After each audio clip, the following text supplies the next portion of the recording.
It's Thursday, April 14th, and you're tuned in to the TNIAB podcast. I'm Vince. I'm Anthony. And this is the Geek Chic Culture Show. We're talking about all the cool things in the whole wide world. Guess what, Anthony? Tell me. It is long weekend. Finally. We are here for long weekend, and we're here to be in your ears because I know Friday, y'all got nothing to do. Everything's closed. Y'all not doing anything. Exactly. So you're stuck with us today. We know you're listening today. But yeah, that's pretty cool. I guess. Now that we got you by the balls, I got a timeshare opportunity for you guys. Oh, geez. Our first sponsorship opportunity, and we're selling it right back to you, listener. It's from Snake Oil Industries. Because obviously, where else would it be from? Exactly. Jeez. Exactly. Yeah, no. Easter's coming up this weekend. If you celebrate Easter, happy Easter to everyone who's celebrating that. And if you don't celebrate Easter, convert to Catholicism.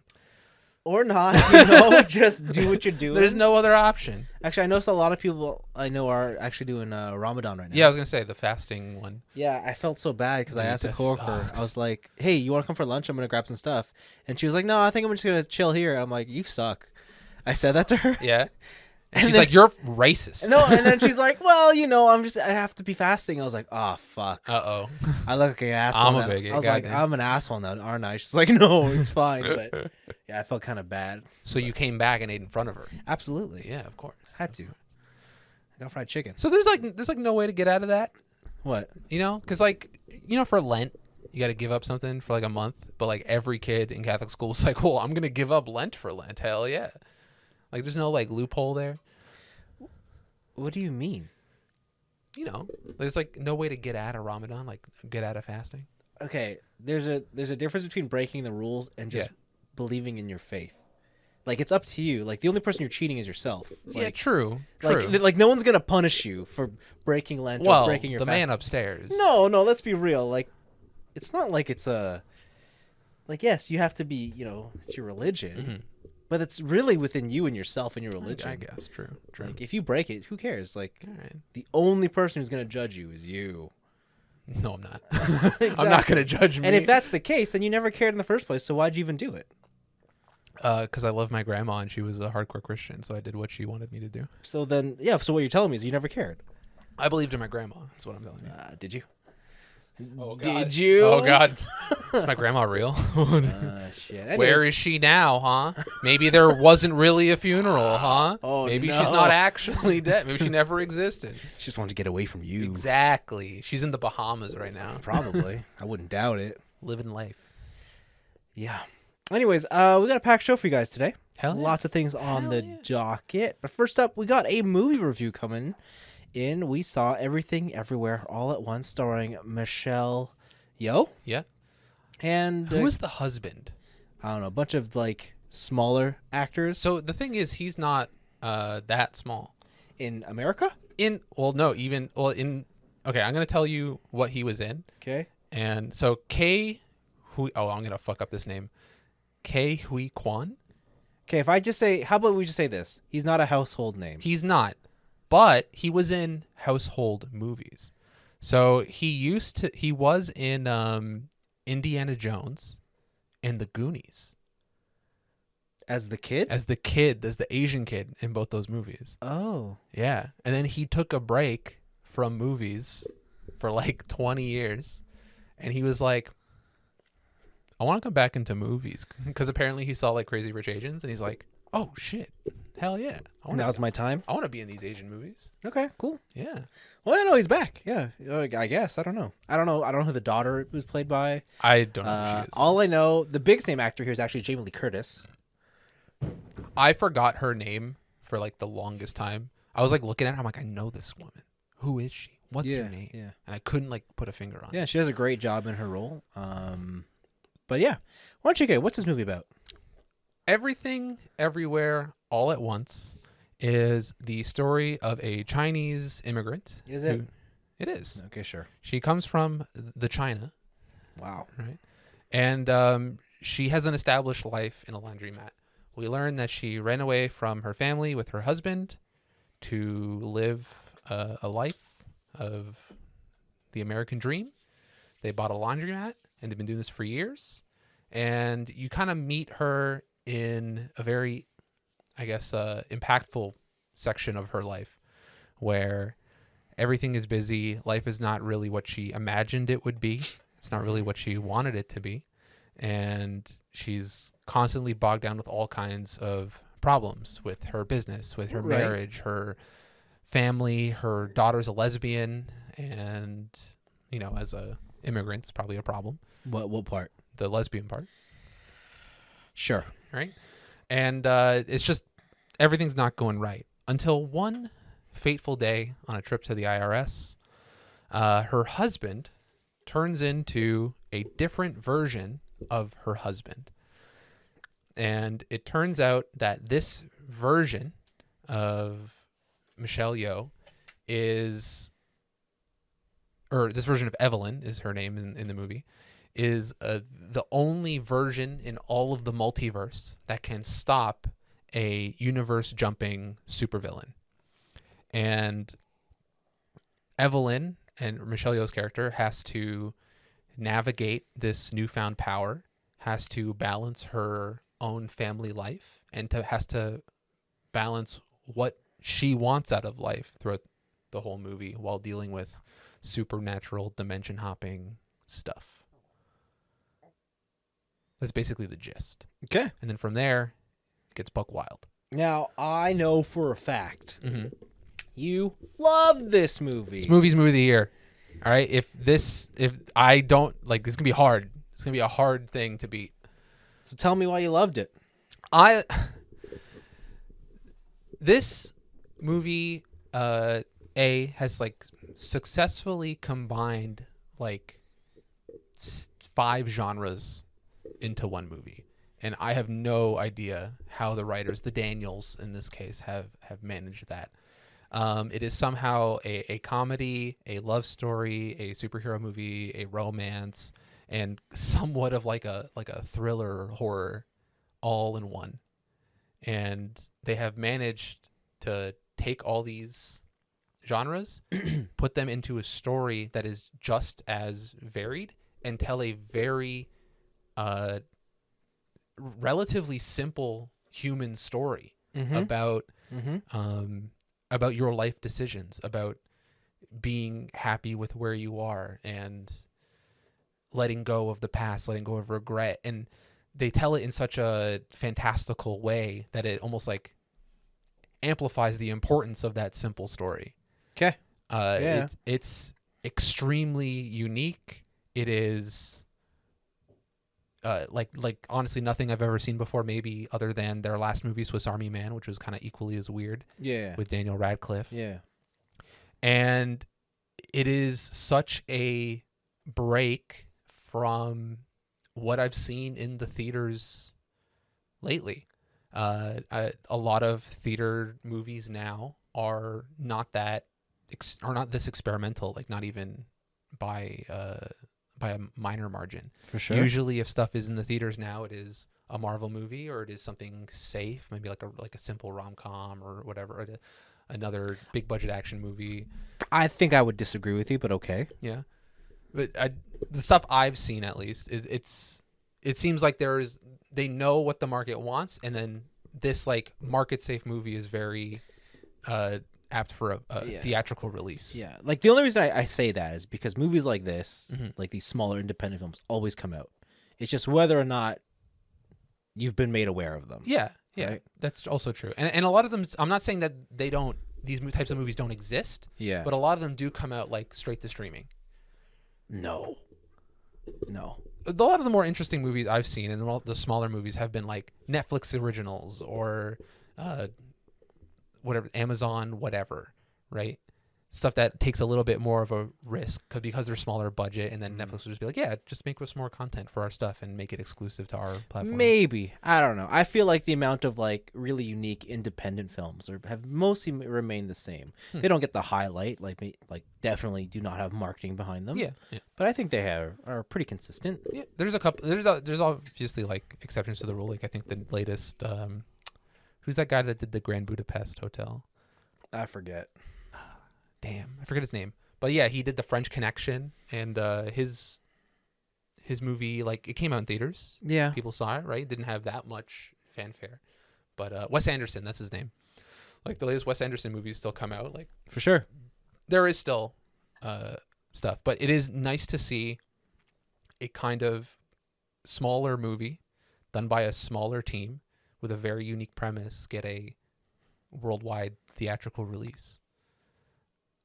So that's like the outside, that's like the meta part of the movie I enjoyed as well. But That it got a what? they got like a worldwide, or like, is it worldwide? It was like in every theater. Yeah, Yeah. every most independent films get a full release. What are you talking about? There's a couple we had to go, like I know there's a lot of stuff that I am interested in. I have to go like out to Toronto to see because it's only in like select theaters, like a small release. Are you sure you just didn't watch it on like the initial? Because like this movie actually came back in March. Oh yeah, and then it was like the Yeah. limited release, and then I got a wider audience. Yeah. Yeah. I just remember like other types of movies, like especially Asian movies, or Asian main cast movies. Like the one I really liked was The Handmaiden. Yeah, And that was yeah. like only limited release, and that was Yeah. like one of the more interesting movies I've ever seen. Yeah. And stuff Okay. like Yeah, that. for sure. But yeah, I think this, without getting like too spoilery, this movie hit. I laughed, I cried, I was excited. You cried? I cried 3 times. Are you kidding me? No. Because of laughter or because of feels. Oh, okay. Wow. And it's a movie where I left the theater, and me and Blavin, we went to go see it together. Yeah. We discussed the movie the whole way back. That's cool. Like there's There's like, a lot to discuss. There's a lot to discuss. There's like so many avenues that you could take Yeah. different meanings around. Like Yeah.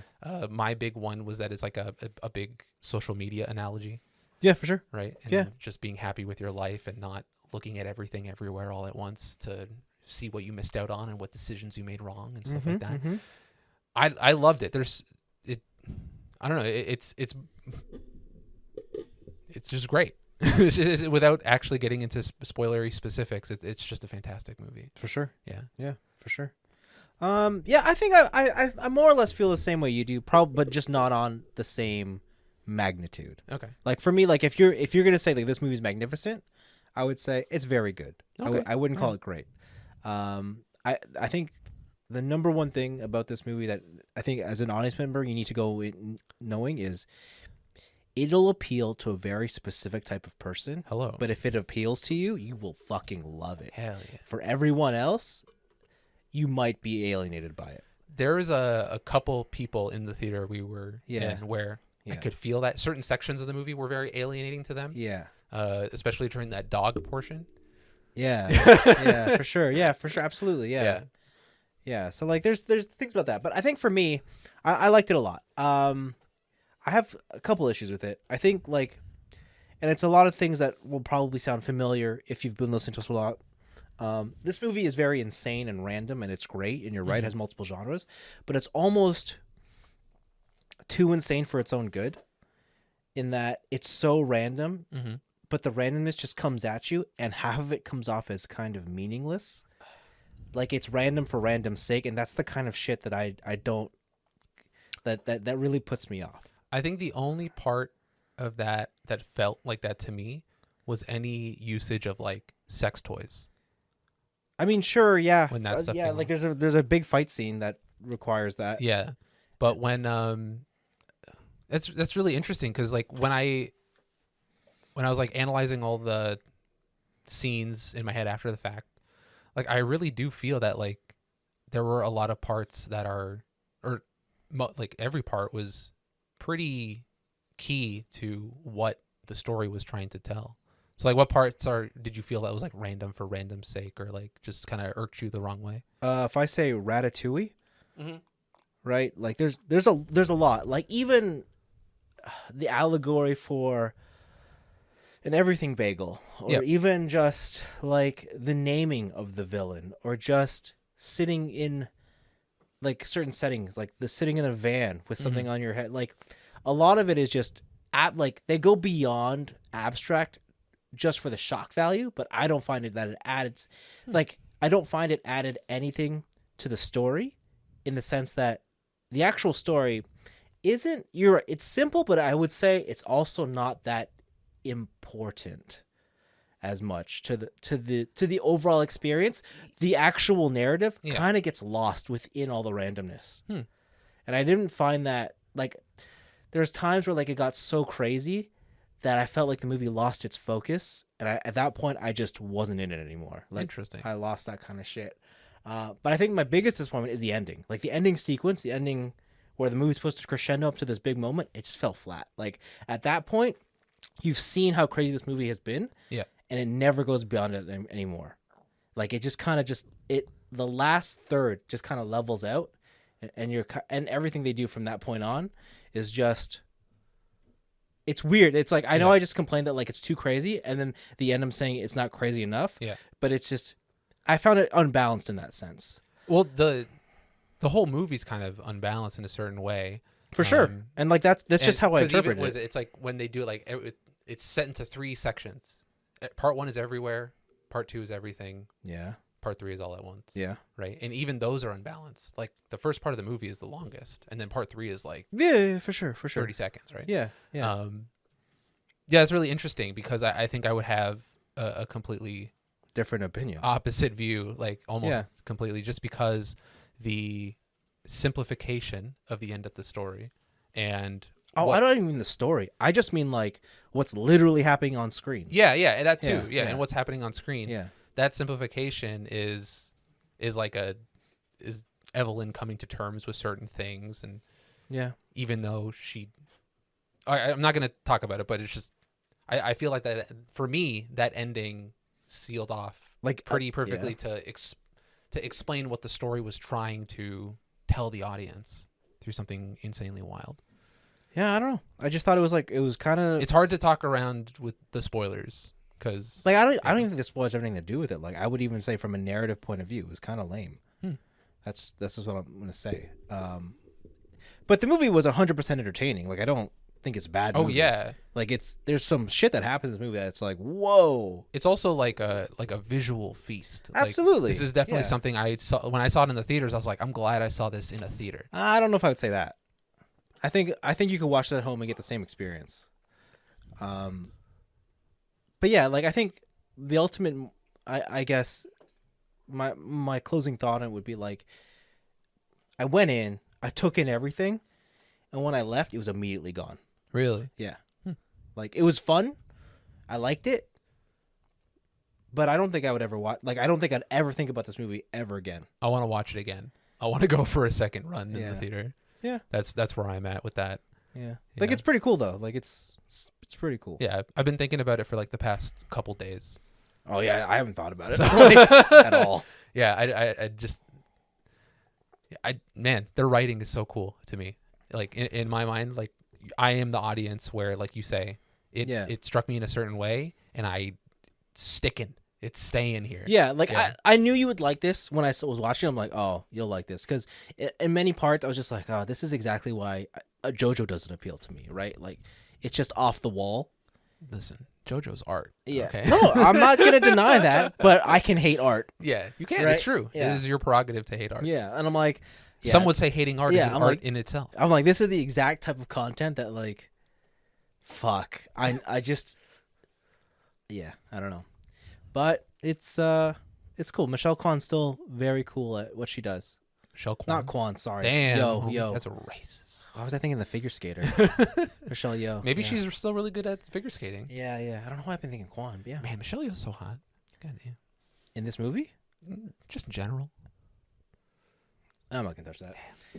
Nope. Yo, hit me up, Michelle. Is she single? I think she has a family. Damn, that sucks that I have to make her leave her family. Oh, damn. There you go. Wow. Well, there you go. Check out Everything Ever All at Once. You'll either love it or you'll love it. Yo, Michelle Kwan's cute too. Goddamn. The figure skater? Yeah. I don't know what she looks like today, but I don't know. I just Googled a picture of her. Okay. I don't know if it's older or not. Okay. Cool. But yeah, yeah, that's a 10 out of 10 movie for me. All right.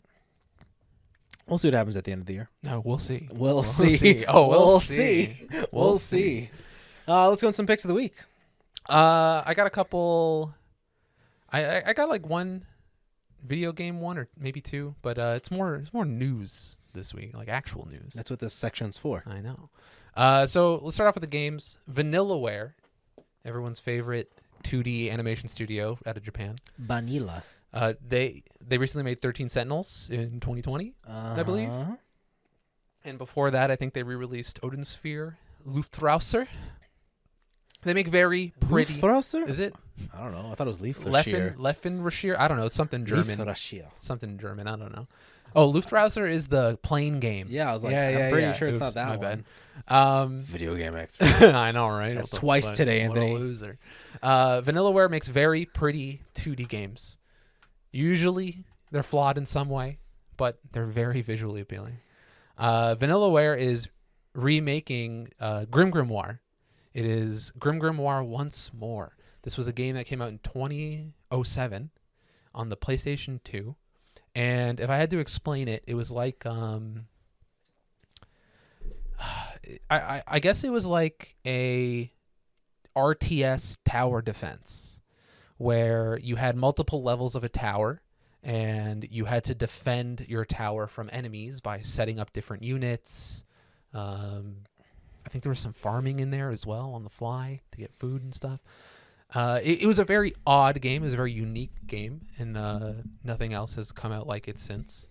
And it is one of their prettier games. It takes place in like a witch magical school type thing. Very, maybe not Harry Potter, but more classic fantasy.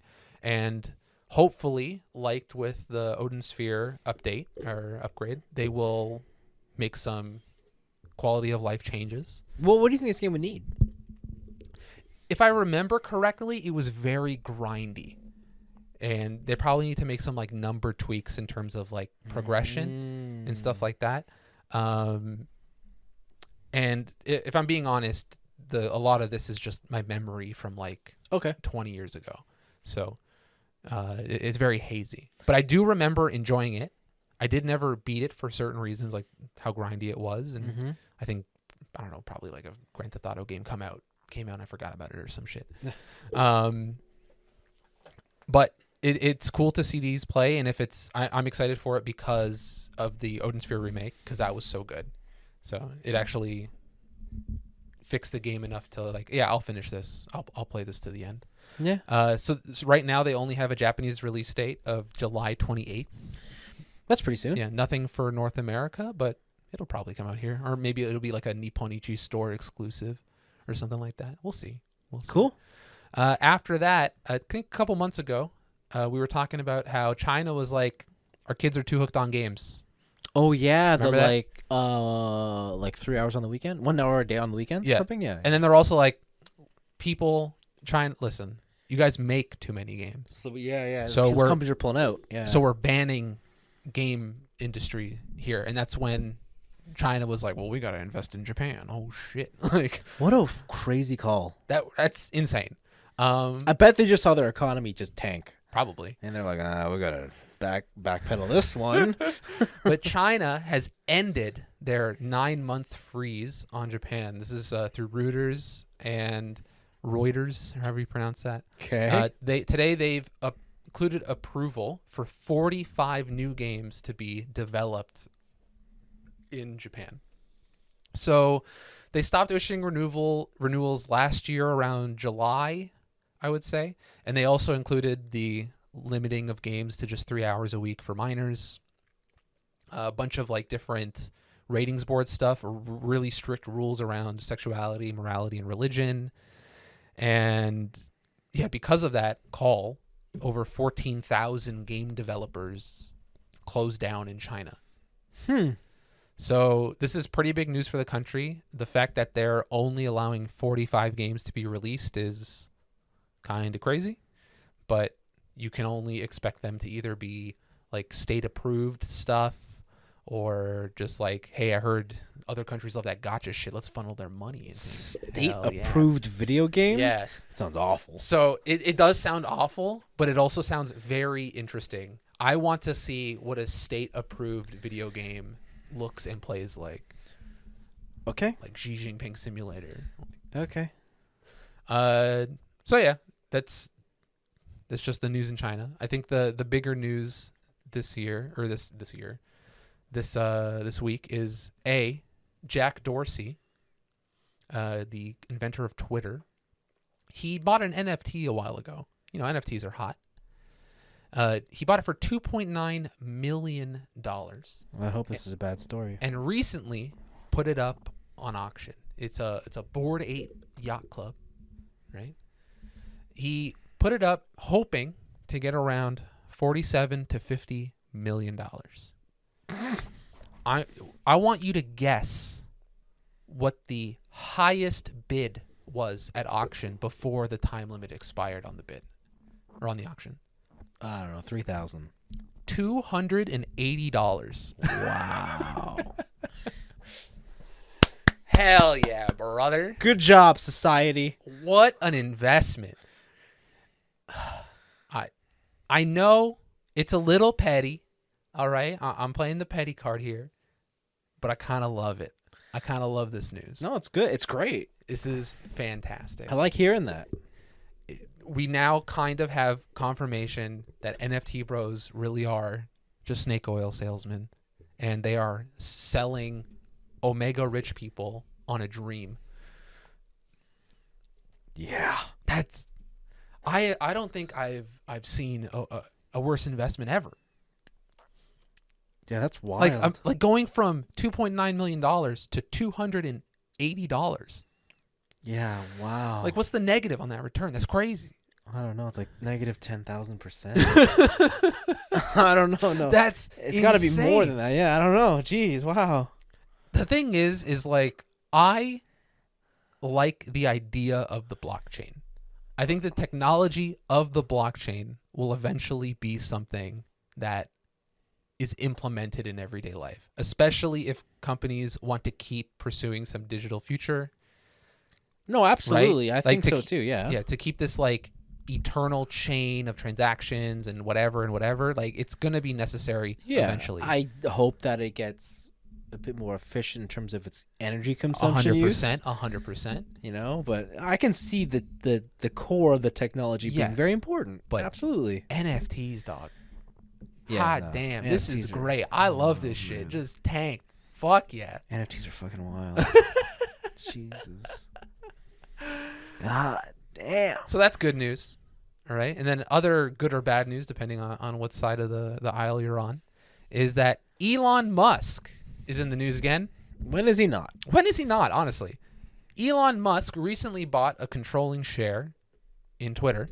Breaking news. He is not the controlling share. Is he not? Nope. What was he?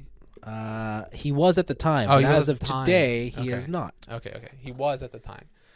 But he has offered to buy all of Twitter. Yeah. At $54.20 a share, totaling just about $34 billion. You know, chump change. Is it 34? Or sorry, 43. 43. I thought so. $43 billion. Yeah. All right? Yeah. Just to buy every share that Twitter has. Yeah. Because he wants to take this back to a private company. Yeah. So nobody knows what the fuck Elon Musk is doing. Nobody knows if this is just another ploy, all right, to raise his stake or what. But I saw something interesting online, which was there was a tweet a couple years ago from Elon Musk where he said that, I would love to buy Twitter just to delete it. Hell yeah. So if Big E, if he can keep true on his promise. Yeah, I mean, the quote from him is, this is a platform that needs to be drastically changed. Yep. Why not?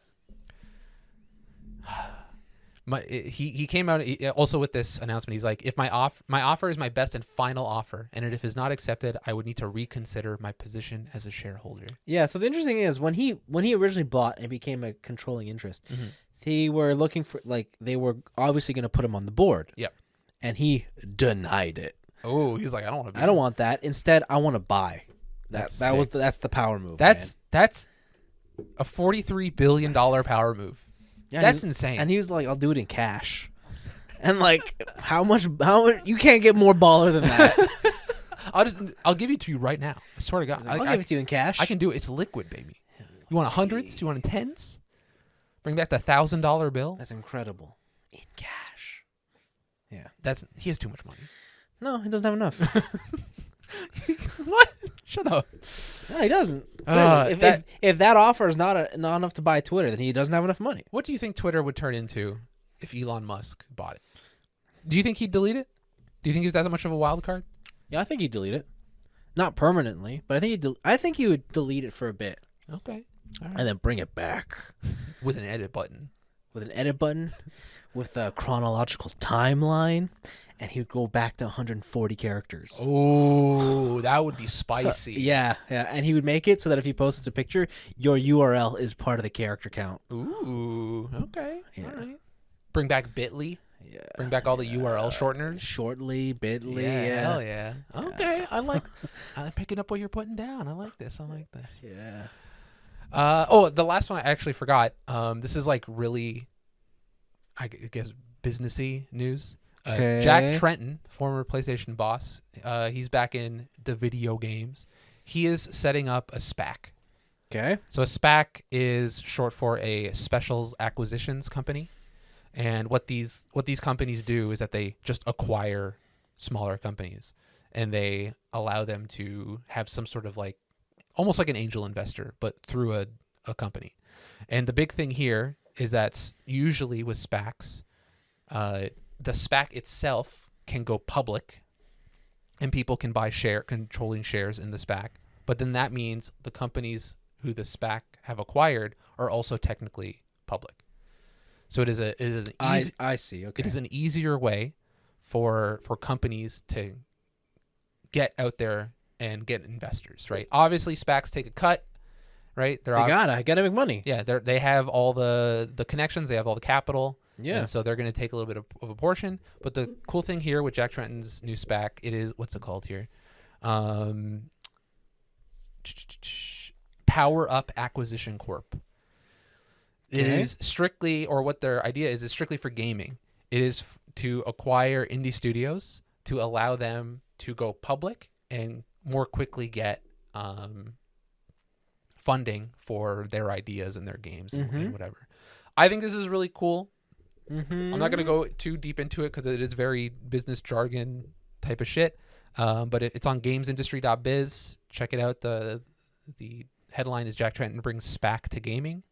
And as far as I know, this is kind of like one of the first of its kind for the gaming sphere. Yeah. There's SPACs for a lot of other stuff. A lot of electric car companies get put under SPACs because they're kind of experimental and don't have enough capital or revenue to get put into a public situation by themselves. But this is a pretty interesting and big boy move in terms of business for the video game industry. I think is pretty interesting. So yeah, those are my picks. That's pretty cool. Okay. You know what I haven't talked about in a long time, and I'm so happy to talk about it again? What? Overwatch, baby. Oh my god. Isn't this game dead? No, because I'm talking about Overwatch 2. The game hasn't even been born. Game's not even. I thought the game was canceled. It's not out, so it can't be dead. All right. Okay. It's in limbo. Is what you're telling me. Well, here's we got the first sight of the game, the first real sight. No more of this alpha beta bullshit. Because they got a new character. So wait, was that the gameplay video? Is that in Overwatch 2? That's in the engine? That's Overwatch 2. That shit looks the same. I mean, yeah, it does. I guess unless you're an Overwatch fan, you won't notice that all the character models are actually different. I did not. Yeah, like Genji's has a jacket. Didn't he always have a jacket? No, he's a robot. Oh yeah. He's a cyborg. And he shoots shurikens from his arm. Yeah, so like so it's all different. But the important part is they are showing the first new character, Sojourn. Soldier? Sojourn. Soldier 76. Yeah, pretty much. Okay. No, because 76 is American. Hell yeah. This one's Canadian. Okay. All right. Canadian, eh? Why did they just like make him a knockoff of the American character? What do you think Canada is? Dude, we got maple syrup. No, what are you talking about? No, we talk about this all the time. Like the amount of Canadians who are just like, oh, we're so much better than America. Like, fuck off. We're the same. I don't know if we're the same. We're similar. We're close enough that the entire world just views us as the same. Yeah, until they're low on maple syrup, and then what? Like, although what? The only difference between us and America for the world is Canadians are nicer. True. But otherwise, the same fucking shit. True. Right? Anyways, Sojourn, Canadian, but technically she's black, and she's a she. Technically, she's black. Well, she's a robot. Oh, like she's like a cyborg thing too, right? Like is Genji a robot? Yeah, Genji is kind of cyborg robot. All right. So, Yeah, she is DPS. She comes with a railgun, and she's got some cool abilities. I'm gonna tell you all about her abilities. All right. Okay, Lay you it ready? down because I was looking at them. They look like Soldier 76. So first is a railgun. Nice. Primary fire, rapid fire. Okay. Duh. Of course. Secondary fire, you charge, high impact shot. Okay. Okay. All right. It's looking like a marksman type character. Marksman / assault, All right. whatever. First ability, power slide. This is where she goes low and she slides across the field at an increased speed. So Apex. You can cancel the slide into a super jump. Huh. So like Bastion, not Bastion. God, I forget his name. He's like the healer with a gun. No, not Lucio. No, That's Baptiste. not Baptiste. Yeah, Baptiste has the super jump. Yep. But you have to charge it. Hers is you slide and you can cancel into super The jump. mobility, dude.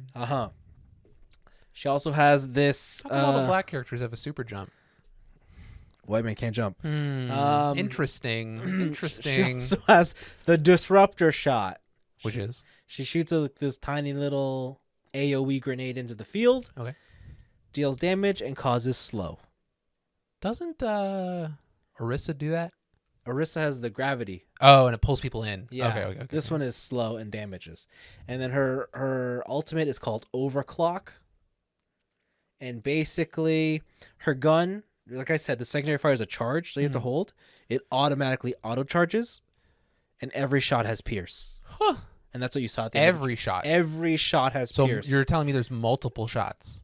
I'm telling you, there's multiple shots. I thought that was a one-shot deal. No. That's insane. Every shot has pierce. No wonder that's OP, because it was like, it shot through Bob, it shot through Ham, it shot through Ash. Yeah. And it killed all of them in one shot. Yeah, so I don't know what the damage is going to be. Like, I watched some gameplay of it.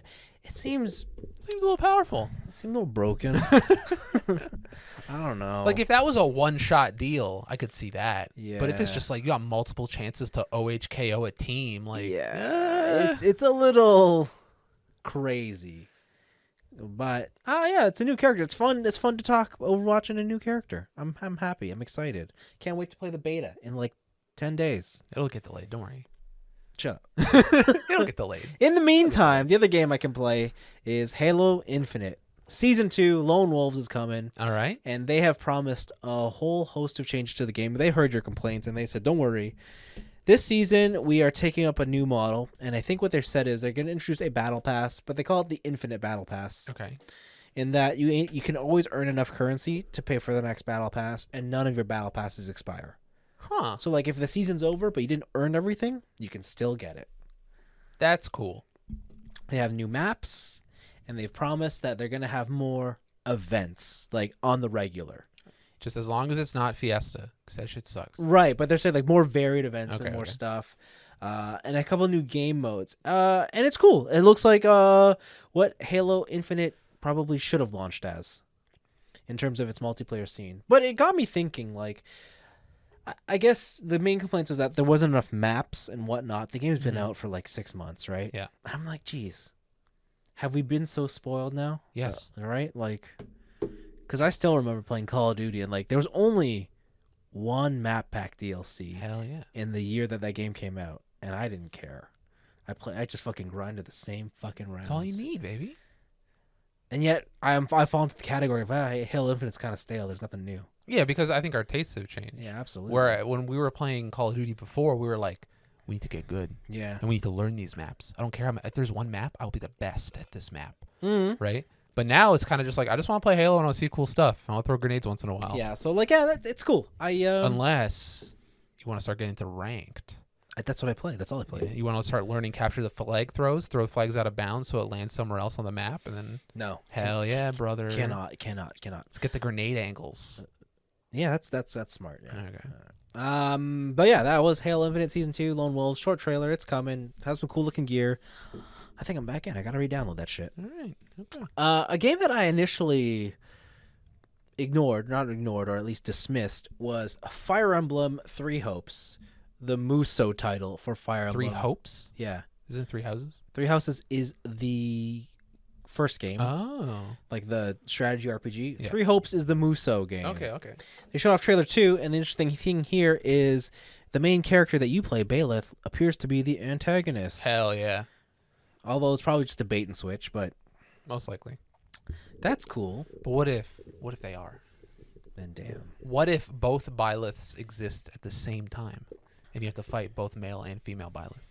I'm down. All I right, dig it. I okay. dig it. Yeah. So it's the trailer starts off as your standard Muso title. Like they showed you the main characters, they're doing stuff. There's a Yellow Turban Rebellion. Close enough. But then they start doing some Fire Emblem things. They're like, you can level up your class. You have mastered your class. Upgrade Okay. your class. All right. There's weapon upgrades and durability and loadouts. You can command your units. That was the one where I was like, hot damn. Yeah, I was like, what is this game? And It's now RTS. I'm feeling a bit more into it. Okay. I think it comes out, like in a couple months? Yeah. Might have to check that shit out. Looks kind of Okay. cool. All right. But I think the biggest video game news is Kingdom Hearts had a 20th anniversary announcement. Hell yeah, trailer. they did. Now, there were 3 things they showed here. Should we just ignore the first 2? Maybe ignore the first one. Okay, there's a sequel to the mobile game. That's the first one. Yeah, sequel or expansion? I don't know. I don't know. It's not too clear. Yeah, what's the second part? The second part is a brand new mobile game Okay, that is all 3D. Who cares? That's all 3D. Yeah. And it seems to play more in line with like a classic Kingdom Hearts game. You're getting into battles. You're summoning magical powers from like effigies of like Donald Duck and Goofy and Sora and stuff. I think that one looks pretty cool. I think it's whatever. If that one is not a gacha and it's like it's a phone game that I got to pay for standalone, I'm in. Do those even exist? I don't know anymore. Like, do people actually spend money to buy standalone games? No. I bought standalone phone games before Yeah, but now? because they don't release any. Yeah, because that's not how it's done. Yeah, you but earn no money. But yo, they're on the cutting edge. They already got the gacha game, so then maybe they'll make another what if they have 2? standalone one. 2 I'll be gotchas. sad. 2 Then- gotchas. Then I'll be sad. They can never have enough gotcha. I guess. Got to gotcha cat them all. Something like that. I just want like a nice tight experience, you know? On your mobile phone? Yeah. I liked what's that one with Framed? Those were good games. Snakebird was really cool. Monument Valley 1 and 2, those were pretty sick. Meh. It's all right. You know, just like tight little experiences on the go. Like Angry Birds? That's a forever experience. That and Candy Crush never ends. Okay. Yeah, but the big thing is they announced Kingdom Hearts 4. It's got a new look. Yeah. Looks real. It looks Japan. It looks real. Looks real. Yeah, I mean, Sora's in Tokyo for some reason. Sora is also like of legal drinking age now. Yeah, he's got smaller shoes. Yeah. A little less goofy, you know? Yeah. It's looking like a lot of QTEs in this boss fight they showed. So Kingdom Hearts? Modern Kingdom Hearts 3 at least. Yeah, I was kind of worried here. What are you talking about? Kingdom Hearts 2 had a lot of QTEs. Not as many as 3. 3 went off the rails. Hot Really? damn. I mean, I guess you're right, but I do remember 2 having a lot of QTEs. You only press triangle. Yes. What I'm hoping for Yeah. is that they dial back a little bit on the special cinematic moves Nope. that they had in 3, Nope. and they bring back a more action-based KH2 style fighting system.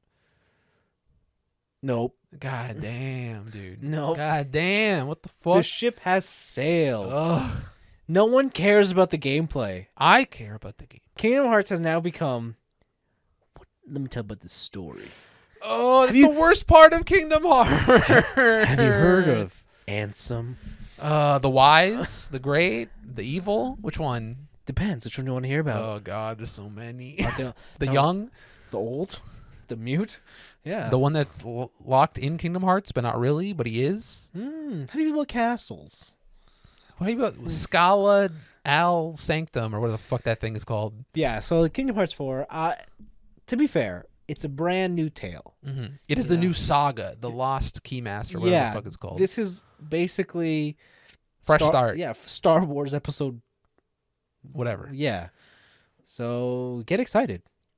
Did you see that people are thinking that they got the Star Wars license? Yeah. They saw some AT-AT feet. They're like, Star Wars and Marvel. Yeah, who cares? What do you mean? You can't have one without the other at this point. Dude, you know I'm a big Star Wars fan. All right. Wow. You know I love ATSTs. Oh wow. Okay. Yeah. No, now that Disney has acquired every license under the sun, Kingdom Hearts is gonna go buck wild. Yeah. The minute Spider-Man shows up with fucking Sora, like you're gonna lose your shit. But what Spider-Man? All the Spider-Man. Okay. All right. Yeah. I don't know. It's pretty cool. It's pretty cool. I got to see more. Kingdom Hearts 3 burned me too hard, and then the DLC was sick. And I was like, God damn, they pulled me back in. And now I don't know. I feel like I'm in an abusive relationship. I don't know what to believe anymore. Yeah, but you're not going to say no to a new one. Really? Really? Because I, having not played Kingdom Hearts 3, I'm already there day one for Kingdom Hearts 3. Yeah, I know. That's why you're a fake fan, dude. No, I'm the real fan. Because you don't know. You don't know all the side stories. You don't know about the setup to the Lost Masters. You don't need to know to appreciate and love something. Oh, my God. You don't need to know. Fake fan over You just here. got to feel. Gotta feel it within your Kingdom Heart. Exactly. God damn. Look deep into your keyhole. I can't believe when you walked away from the Kingdom Hearts franchise, you don't hear me say that you're a real fan, all right? I'm the realest fan. Please, oh baby, don't go. Do you think Utada Hikaru will come back for a theme song? How could she not? Hell yeah. It's an easy cash I grab. don't know. Maybe they'll get like Ayumi Hamazaki or something. They'll get another big J star. No, don't. They can't. It's impossible. First of all, it's Japan. You never change anything in Japan. True. Even if she is like on her last legs in 87, they will still contract her to make a fucking song for Kingdom Hearts 27. They will get Utada Hikaru's kid to come in. Like Haley Joel Osment, he's locked in for life. Dude, he's going to be playing a 12-year-old forever. I know. Poor guy. He's almost 40. Jeez. That's hilarious. Yeah. So that was the big one. That was pretty cool, though. It was a nice surprise. It kind of came out of nowhere.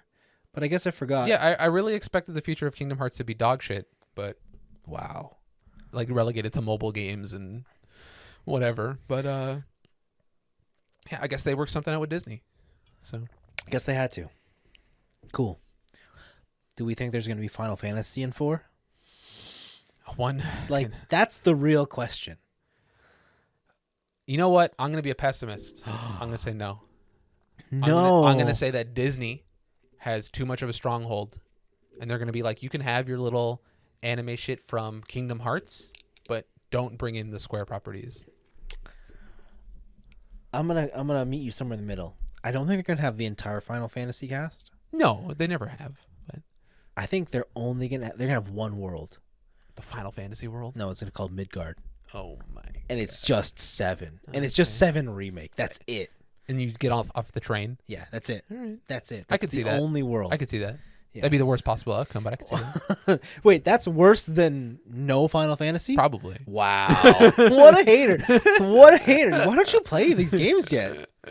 I should play them. The new one's very good. Okay. It's very good. I've been hearing a lot of from my fellow Final Fantasy VII haters and one lover. I've been hearing not so good things about the remake.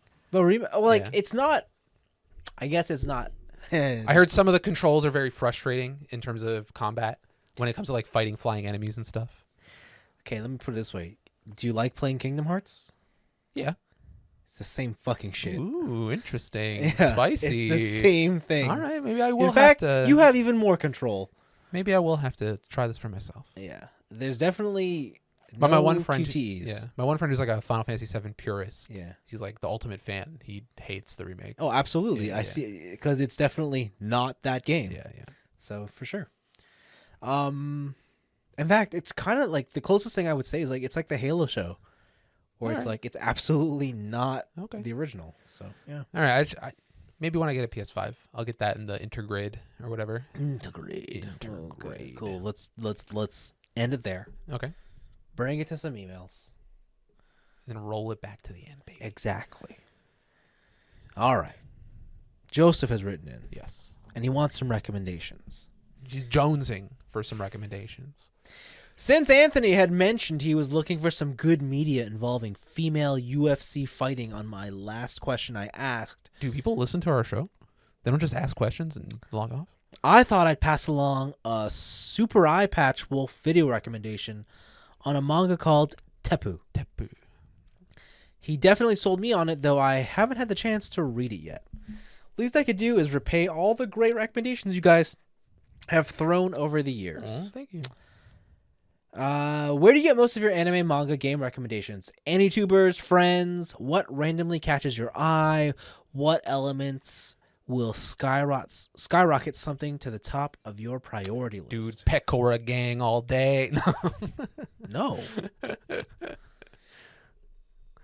Where do we get our recommend? Where do you get your? I guess like we do. We Anime, manga, and game. So the game ones I have a better answer, but for anime, manga's 0. Like I don't have a manga recommendation for anybody. Anime is actually one of the few things where I don't get recommended. You just keep up. I've always stuck to the same rule. New season, I look at all the posters, which one appeals to me the most, and I pick it. And you just pick a random? Yeah, pretty much. Like obviously I look at studios. Sometimes I'll go as far as like who are the directors. Oh, Ufotable's making something. I better watch it. Obviously, I'll keep that on track. But in truth, I don't actually get anime recommendations from anywhere. Dude, you're just that cultured. I wouldn't say that because I would say a lot of my picks don't turn out to be that great. So I just like you really dropped it on the Fate series, that's for sure. Like wow.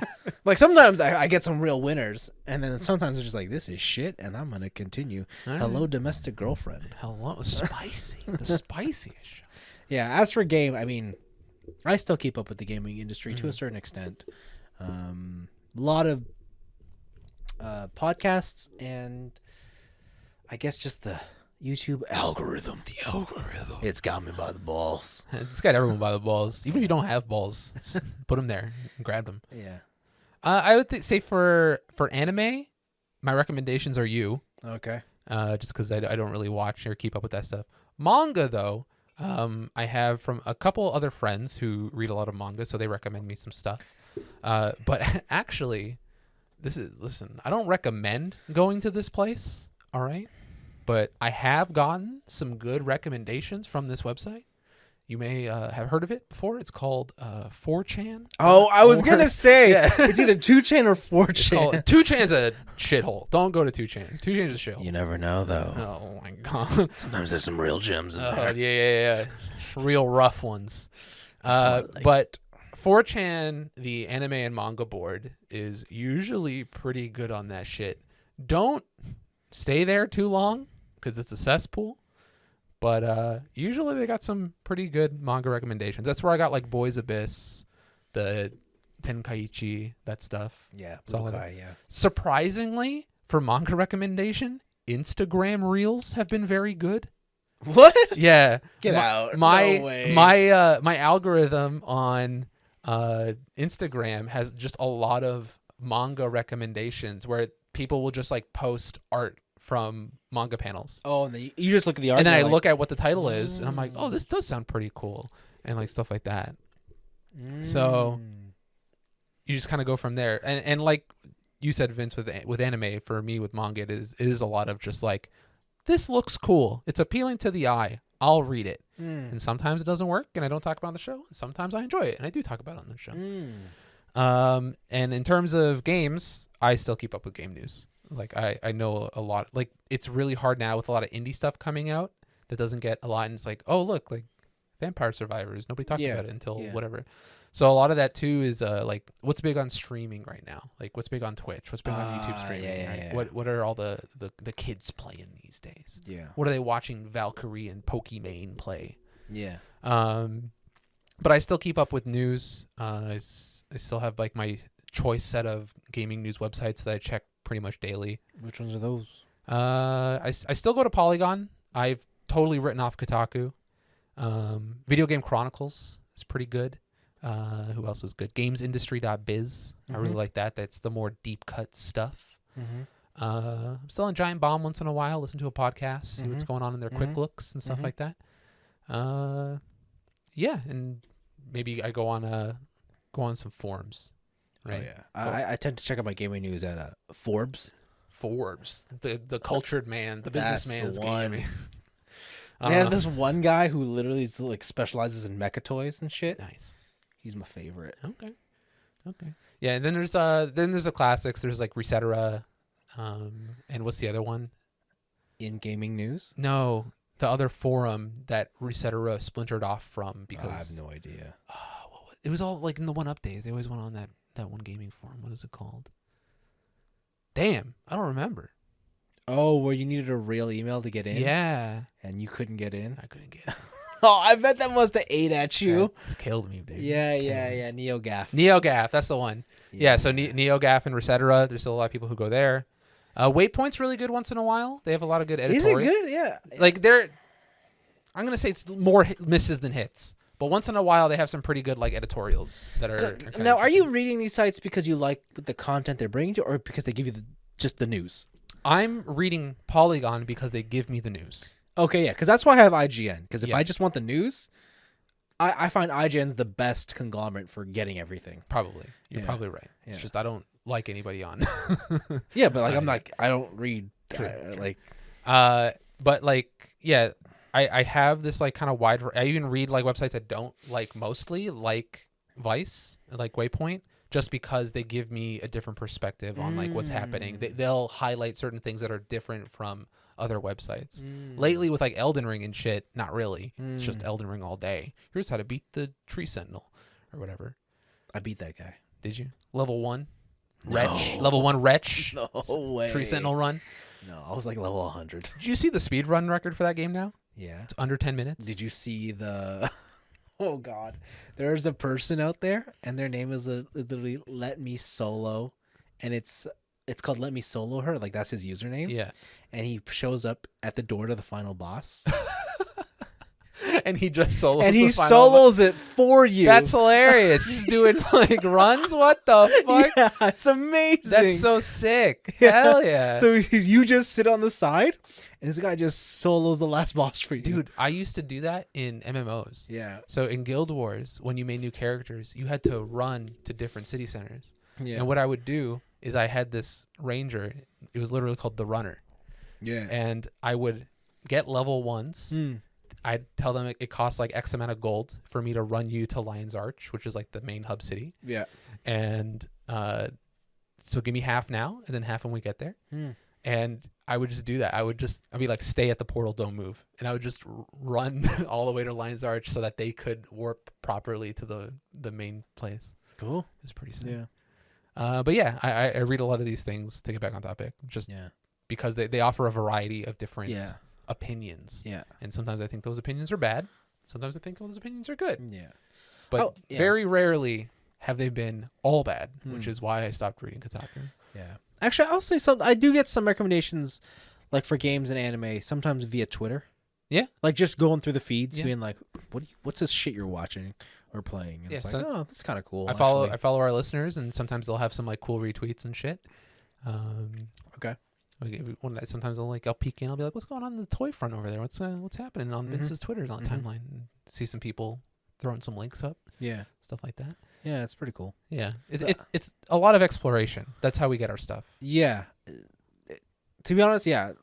I think in the past couple of years, it's been probably more easier just because we're all at home. Yeah. And everyone's just posting shit. And you're just sitting here being like, I'm going to just look at this too. Yeah.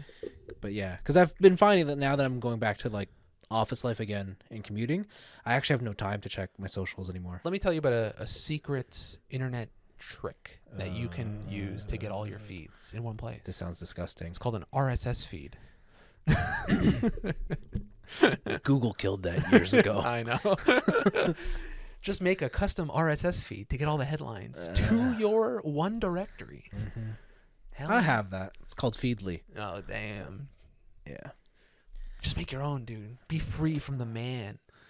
What man? from big RSS, you know? Oh, God. At some point, you just got to cool off and be like, you know what? I'll give you your $1. All right, fine. Stupid. But yeah, if you want to be like us, which you don't do that.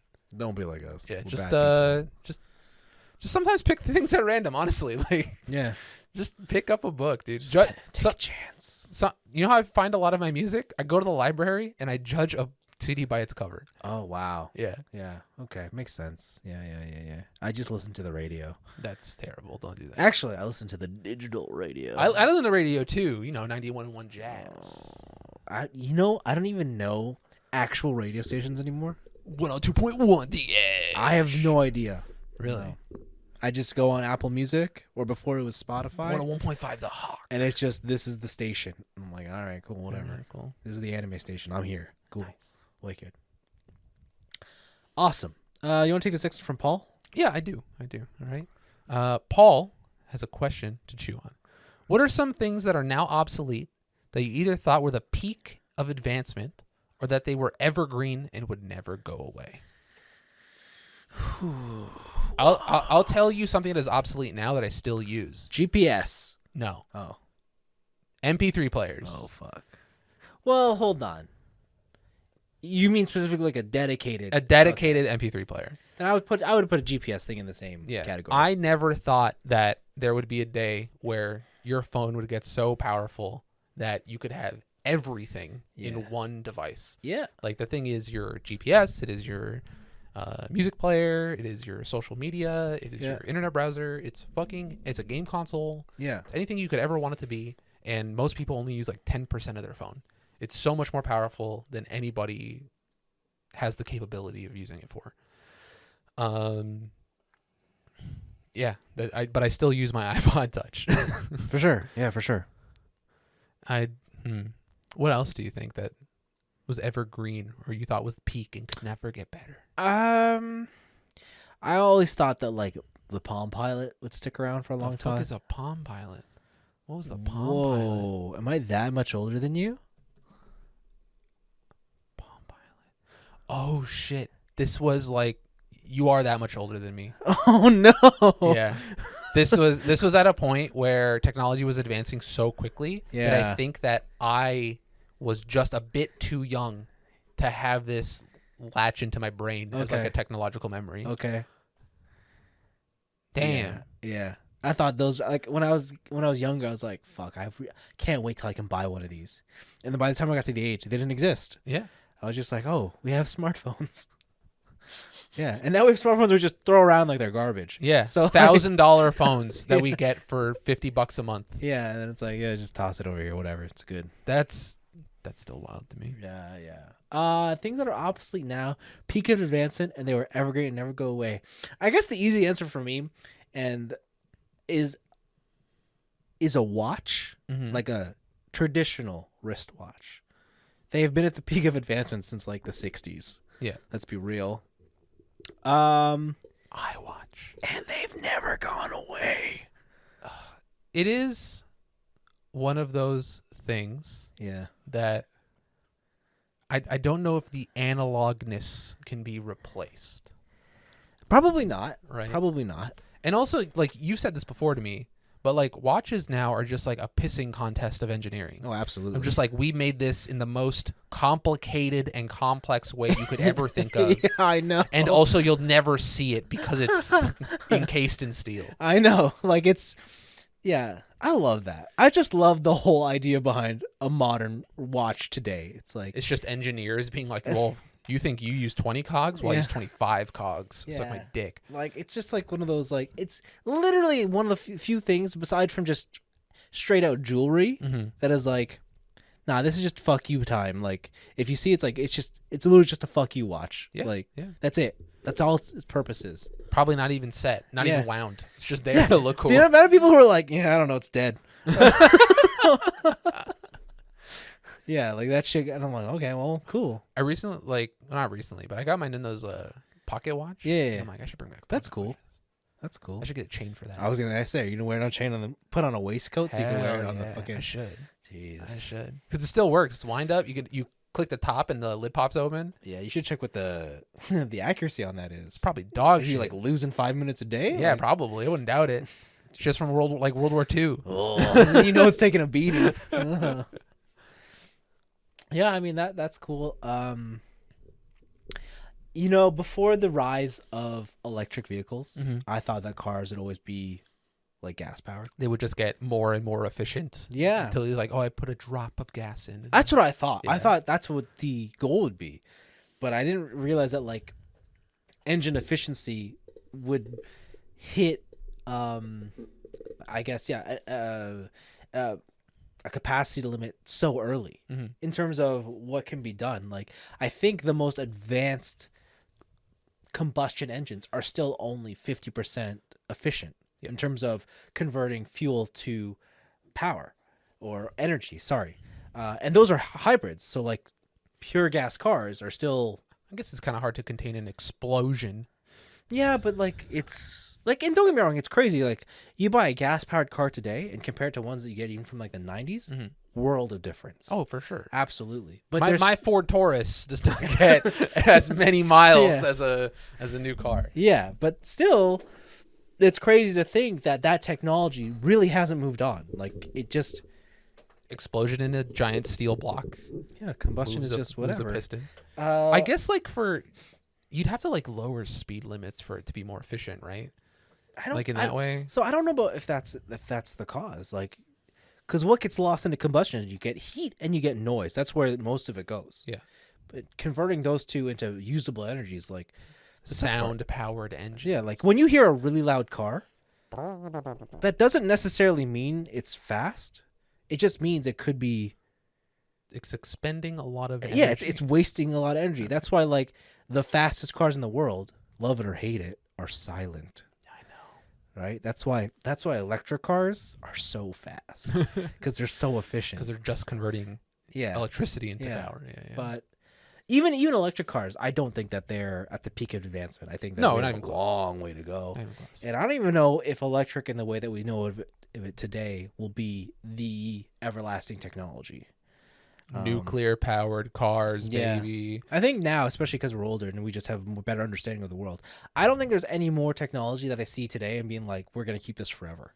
I don't think that's it's one of those things that like maybe around like 2010, technology has been increasing in complexity and efficiency so quickly that I'm like, I don't know what the fuck's gonna happen. Yeah. Like they're talking about quantum computing.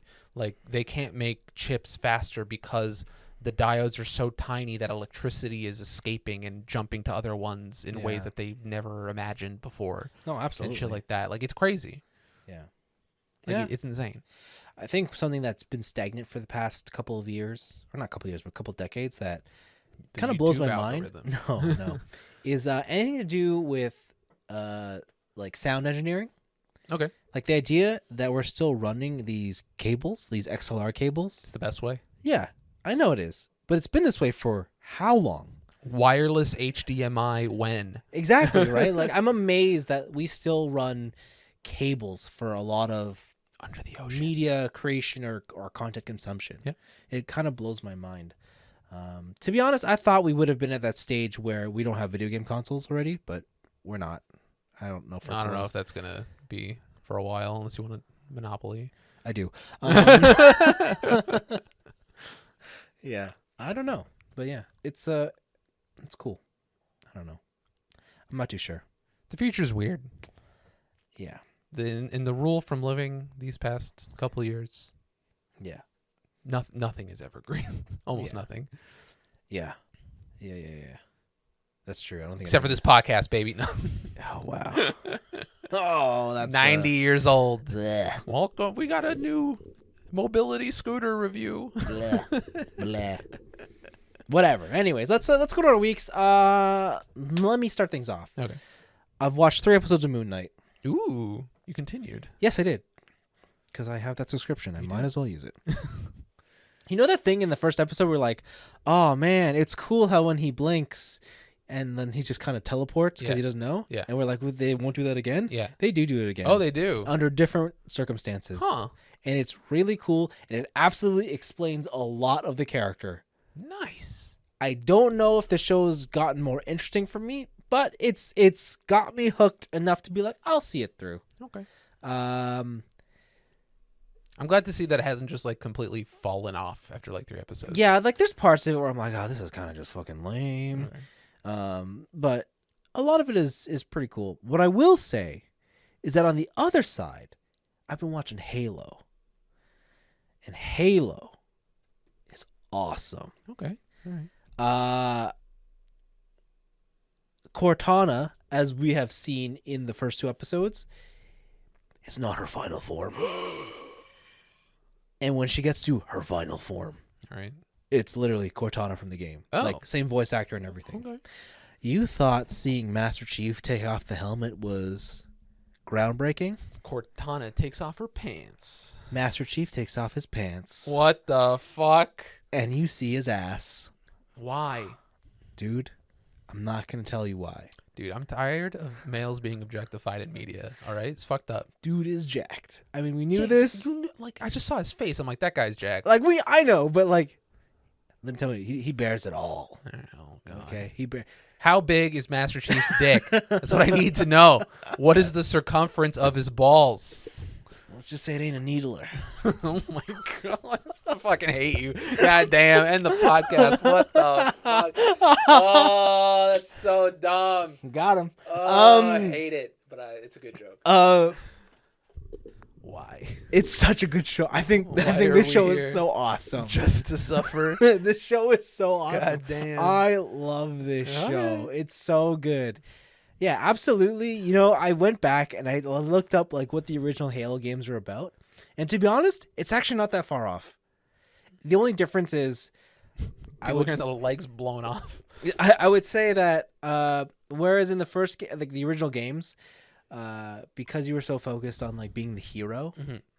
the way they tell the story and stuff is just not as focused. Like they don't really give you that insight Yeah. onto the UNSC. It's just you're fucking sick. Yeah. Hell yeah. But that's not to say the UNSC did not have its sort of evil big corporate political dramas behind And it. a lot of that stuff was in like the holotapes and like Absolutely, the hidden shit and behind, it's the text it's, logs. It's in the extended like novels and stuff, so it's there. But I think the thing that really influenced this game's narrative is that I forgot about how Bungie made the original Halos. Mm-hmm. The new ones are by 343, and 343 were the main consulting Yes. on this, and that explains everything because 343 did 4 to now. And they went off the rails. They did. And like that makes a whole, it's almost like the biggest Halo fans kind of rewrote what they thought this should be. What the first game should be. Yeah. And so with that kind of context, it probably makes more sense. I'm not trying to defend it if you don't like it, but I fucking love it. Didn't 343 used to make like sports games? 343? No, Yeah. that's 989. 989. That was it. You're losing it, man. Dude, I'm losing my Do mind. I gotta take your card? No. 343 was specifically made to make Halo Okay. games. 989 They've made nothing was else. sports games. Dude. What's going on? You're losing it. What's going I'm on? just getting more interested in anime, you know? Whoa. I'm coming for the king. I don't know what to tell you. Don't you dare. Don't you dare. Yeah, so that's that. I've been going back to Gran Turismo 7. Mhm. They had patch 1.11 or patch 11, I don't know. And this is the patch that addresses all the complaints. Yeah. I And they're like, we made it worse. I logged in and I now have like 26 million credits. One time? So if you play the game at launch, they just give you 1 million. Okay. But what they did is they rebalanced all the races and all the course events. So if you did them, they rebalanced it so that you get more credits. And they retroactively gave you the Uh-huh. difference? Damn. Uh-huh. Okay. They have it so that now the legend cars that rotate out, instead of only having 5 at a time, they have 10, and they rotate more often so you can get your stuff. Okay. Same with the used car lot. They added more events, and they added a new addition of mission modes that are just endurance events. So they give you like 8 endurance events. Yeah. So it's a good start. And they said that this is like their starting phase of like the content they have planned, but this is relatively small for what they envision is happening in the next couple months. That's kind of crazy that they could be able to retroactively give you those credits. Yeah. And it kind of just shows how much data these games pull from you now. It's like, Yes. we know exactly what races you did, how many times you Yeah. did them. We know when you did them. And then we can Yeah. like calculate like what place you came in to give you the more appropriate. That's insane. Absolutely. So it is one of those things where it's like, They got my social insurance number, don't they? so if the fan base didn't complain, nothing would have changed, or you always had this plan. Okay, cool. Exactly. But yeah, so it's cool. They changed the driving physics slightly, so it's easier to. There was this weird thing on dirt races where the car literally decided to do whatever the fuck it wanted on jumps. Yeah. Like you could never predict what was going to happen. So they fixed that. That's good. They fixed some of the physics models. Yeah, and they fixed a little bit of the online competitive balance in terms of what corners you can cut now. Mhm. They've made it a bit more strict. It's still not where I would want it to be, but they have said that they're gonna tighten things more. And they have yet to add new tracks and new cars, which they said are probably gonna be the next update. So it's fun to see them, I guess, make the game better. Mhm. I still think if you want to play this game, wait out till after the summer. I think by then there'll probably be enough updates and patches to Be worth. be worth it, I think. All right. Okay.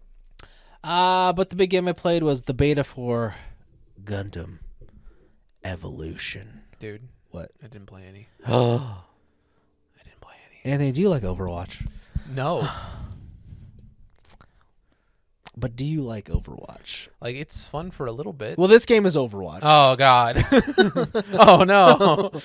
And I mean, this game is Overwatch. I saw some Twitch plays. Yeah. Some Twitch channels. That game is fucking Overwatch. I mean, Oh like, my the God. setup is Overwatch, but even the Gundams are the same characters. That's crazy. The first character they give you is the Pale Rider. Pale Rider is such a cool suit. Okay. It's literally Soldier 76. You got the auto machine gun. You don't have the missile, but you have a grenade. Same Okay. shit. And then you have the fucking heal canister. Oh, my God. Okay. It's the same thing. His ultimate is not auto target, Mhm. but effectively gives you a superpower gun that Okay. has slightly snap to Mhm. aiming. But yeah, I don't know. Like, I don't really feel like I need to explain too much of how this game, like the deeper mechanics, because it's literally, if you've seen Overwatch, which is 6 years old by now, so Yeah. you probably know what Overwatch is. You played this game. You've played this game. I mean, there are differences. Like, for example, everybody has a dash because you're a Gundam, right? And you have jets.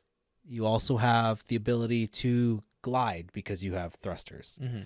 You can't outright fly, but there are some Gundams that can transform into their, like, bird mode or I saw jet mode. one where, like, his torso came off, flew around, and then stunned an enemy. Yes. Okay. Yes, the Core Fighter came out. Yeah. Yeah. Yeah, that's the original Gundam. So it's cool. One of them is like Zarya, like you got the bubble Mhm. thing. It's not a bubble, but it's the same effect. The real question I have is this game close enough to be a copyright issue? Because it's sounding pretty close. Like I'm amazed. Like I gotta know if there is, like, did they make just enough changes so that they couldn't be sued? Because even the UI Yeah. is hella Overwatch. Is Jeff Kaplan working on this game? I wouldn't be surprised. Even like the unlocks you get, Mhm. like you get emotes and stickers. The cool thing is the skins make sense, like the different skins, because everyone knows Gundams always come in like a billion different colors. Yeah, different versions. And they really like very attentive to the fan base. They know which colors are popular or like, and they're there as like legendary skins. And it's like, oh, I really wanted, like, you know, the original Gundam, right? Yeah. There's a version called the G3 where it's like gray with purple. Okay. It's there. It's a legendary skin. Hmm. They have a Zaku too, but we all know you want the red one. Of So that's course. a legendary skin, Of course you want this on. right? They have I think they have a version of Exia that's always in Trans Am. Oh, wow. Yeah. That's pretty cool. And they have one that's deactivated. So like, I don't know if you've ever seen Gundam in deactivated mode. No. They lose all their color. They're just gray. Oh. And they have no eyes. That's cool. Because it looks like they're off. Yeah. Exia's in it. Exia is fucking Genji. Nice. It is wild. Melee? Yeah. And they, you know, Genji throws shurikens. Yeah. Exia throws daggers, like 2 daggers. Dude, instead of 3 shurikens, 2 daggers. Exia has a dash with a slash. Did in China make this game? This shit sounds bootleg as fuck. Holy What the hell? Holy. But is it gonna overtake Overwatch? Because you love Gundam. So here's the thing: if Overwatch does not come out anytime soon, Yeah. like, this game needs to come out immediately. That's what I think Okay. to get an audience. Because the minute Overwatch 2 is out, I don't think people will be playing this. How many Gundam loot boxes are you gonna buy? I don't know. It depends on the suit. A lot. There's a lot of different characters, and like I haven't gravitated to. There's one that I really like. It's the Barbatos. Mhm. It doesn't play like anybody. It's weird. Barbatos is kind of OP, to be honest. Think Reinhardt's hammer, Yeah. but It's a sword. instead of having a shield, they gave you jetpacks. So you dash or and fly? you can jump, and then you can do the Zelda like Oh, stab. sick. Yeah, That's cool. and like if you hit someone, kill. If you don't, it's AOE. So it's it's ridiculous. Yeah. Nice. And then his like ultimate is, I don't know if you remember, it's like Genji's where it's the sword, but every slash has a dash. So you just run through people. Okay. It's too powerful. It's way too powerful. Some of them are cool though, like because some of them you get a shield and you can shoot with the shield. Yeah. But what I like about it is the shield only blocks the area that it's facing. So if you go around, you can flank and take him out. It's really cool. Like they've paid attention to specific Gundams and their specific abilities without making any of them feel too niche to get a hold of.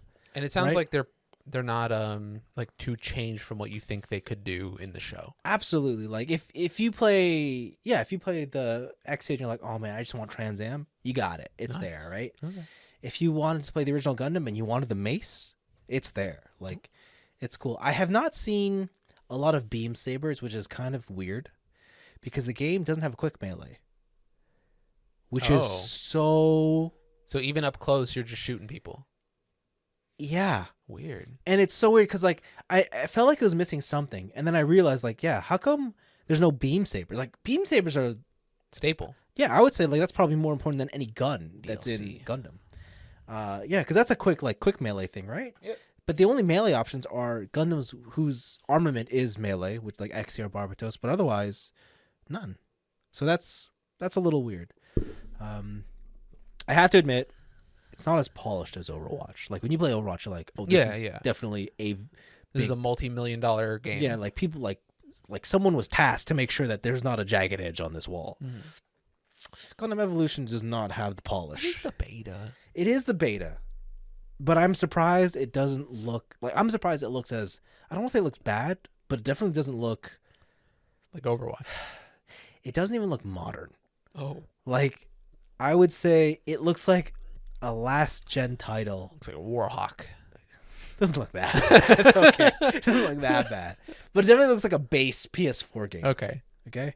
So keep that in mind. Because like, yeah, I'm running at max settings. It's running at like 200 frames. So it's definitely not pushing anybody's system. So yeah. Okay. But I think it's cool. I hope it comes out really soon. Should. Yeah. Just to get ahead of the curve. Absolutely. Because the minute Overwatch 2 is out, I don't think anybody's playing this. But it's a good arena shooter. Yeah, I kind of really. Yeah, it's very easy, right? It's fun. It's good. Overwatch is very easy. Exactly. All right, that's my week. All right. I did a lot of little stuff. But first, I have to confess to the listeners. All right, I have a confession. The past 2 weeks, okay, maybe 3, I haven't said all that has been going on in my week. I may have left something out. Okay. I had relapsed into League of Legends. You didn't even write this on the show notes. I didn't. Because I feel I need to come clean. You do, Anthony. I do. Because I know you've been saying this off air, too. Yeah. I've been playing League. I'm sorry, listeners. I betrayed you. All right. But I've been playing League of Legends. Are you here to tell us that you've uninstalled it? I've uninstalled the game. I'm free. I'm free, okay? All right? I had a moment of weakness. Please don't think differently of me. And it's the reason that I've only done a little bit of all these things on my list. Wow, it makes sense why you've been doing nothing in your week. I was wondering, like, what's going on with this guy? Yeah. Usually has a lot of stuff to talk about. And I went the extra length, dude. My friends from college wanted to play. And I was like, I'll show you the ropes, right? Oh, did you block them? They're all Dota kids. Oh. So what happened was I made a new account because they were getting rolled by my MMR. Yeah. So I made a new account, a Smurf account, to play with my friends and show them the ropes. And I'm not proud of myself. All right. Shouldn't be. I shouldn't. You're right. You abandoned the cause. But the temptation was too great. And I started playing on my main account again. Oh! And then I started playing ranked. And then I got to gold promos. Oh, no. And then I lost 10 games in a row, and I uninstalled the game. And I was like, oh, I remember why I don't play this game, because it's a fucking coin toss. Holy shit. I had, in those 10 games, no word of a lie, 5 were AFK. Half were AFK. That's what I like to hear. And then out of the other 5, one, I'll admit, 1 or 2, I fed my ass off. All right? I was playing a new role. My fault. My bad. Dude, what? Yeah. But the other ones, bruh, just... we win our lane. Win lane, lose game. You know what I'm saying? Yeah. You know what I'm saying? Win lane. Wow. And I couldn't. After 5, no joke, 5 AFKs. Yeah. They join the match and then they leave at 1:30. That's when jungle monsters spawn. Yeah. So that you're not allowed to get the remake option, which means you lose 0 LP. So the best we can do is surrender at 10 minutes and then lose like 7 LP. So I'm losing LP. I'm losing rank for these games these people didn't play. Nice. It's terrible. Holy Nice. shit. Nice. Oh. Abs and they buffed all my favorite dudes, and it was so fun. Man, They it gave was fun. They gave Ramus a jump. It's pretty sick. But yeah, and but I deleted it this week. I'm finally free. I told my friends, listen, if you guys want to play, I'll watch you guys through Discord. But and like I'll give you some tips, but I can't play anymore. I can't do it. I don't have the willpower not to play by myself. I like that game a lot, but it's like a drug, dude. It's bad. Why don't you just embrace your addiction? No. Just fully commit. Absolutely not. Just stop everything else Just play League. and Become a partnered League streamer. absolutely just go all the way. No. Could be fun. Could be lucrative. It could be. It could be. I'll You give know you what? $1. You give me $1. Hot damn. Yeah. I'm a pro streamer now, baby. Give me a Prime sub. No, that's too much. Dude, it's free. It's literally free. No, but then that's gonna be on my account that says I gave you that. Hell yeah. No. You're gonna have to stop subbing to Pokimane first. Impossible. The queen. Impossible. Tier 4 sub. She's got a permanent spot in my wallet. All right. So I've been playing. I'm playing games. I started 13 Sentinels. Oh boy. Vanillaware makes very pretty games. Oh boy. What are you old boy? And I haven't even got to like what I'm thinking about it yet. What are you doing, old boy, for? Oh boy. Oh god. I like this game. Do you? I like this game so far. The story of the Sentinels Okay. summoning being. I still don't know why they're being summoned. Don't worry, you will. I'll eventually learn. Listen, it doesn't come together until Till, like the end. 60%. I like the thought bubble system. Oh yeah. Where you're talking to somebody and then it'll remind your character of something and then you can ask them that, and then like objects can connect to different characters who can, and all the dialogue lines kind of like flow really smoothly, which is really cool. It's like they give you it's like it feels like a natural conversation. It doesn't feel too scripted, which is really nice, especially in a visual novel. Yeah. And just like you guys said, the combat portions of those games, very simple. Not hard at all. Yeah. But I do like the stylization of just like you're looking at a radar. Oh yeah, it's not the actual. Yeah, it's not the robot. Yeah. You're just like looking at a radar, and Yeah. I honestly think that's really cool. Yeah, you're just on the command center, and you're like, Yeah. yeah. It's you could say like, oh, they cheaped out. They didn't want to animate robots or whatever. Yeah, sure. But I think that's a really cool stylistic choice. I really like it. So I'm going to go through that. I don't think it's that long. What is it, like 11 hours? 10 hours? Is it long? It's long. Oh, God. Oh, shit. Maybe I'll... Ugh. You're in for a ride. Oh, no. Okay, we'll see. We'll see how far I get into You're this in visual for novel. a road trip. A road Cross trip. country. Damn. Maybe back. Okay. The other thing I've been doing is I got finally, after over a year of waiting, I got my Scott Pilgrim versus the World, the game, special edition in from Limited Run Games. Yeah. I got to talk about the special edition because this shit is insane. So first off, it comes in like a band roadie suitcase. Oh, okay. right? You know those black suitcases with the Yes. silver. It Yeah. comes in that. You flip the latches, open the lid. It's a pop-up, like a pop-up book of Sex Bomb, and it plays music from the game, the Anamanaguchi songs, and it has like LED lights that go with the music. That sounds pretty cool. So it's pretty cool. You then lift that up.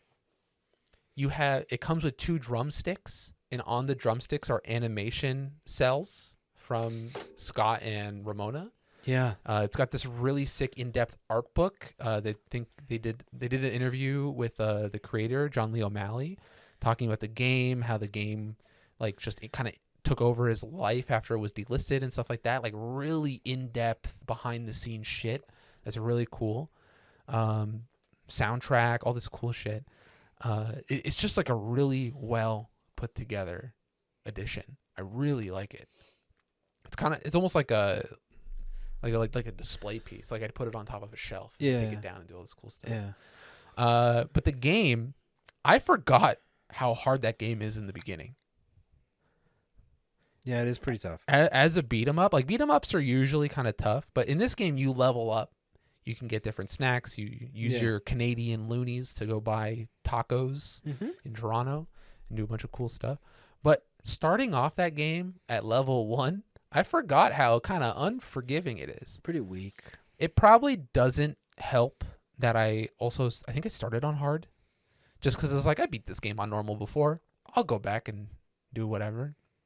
Who are you playing as? Scott. Oh, okay. Scott. I think everybody's unlocked. I think in the original, if you wanted to play Knives, you had to connect your Uplay account.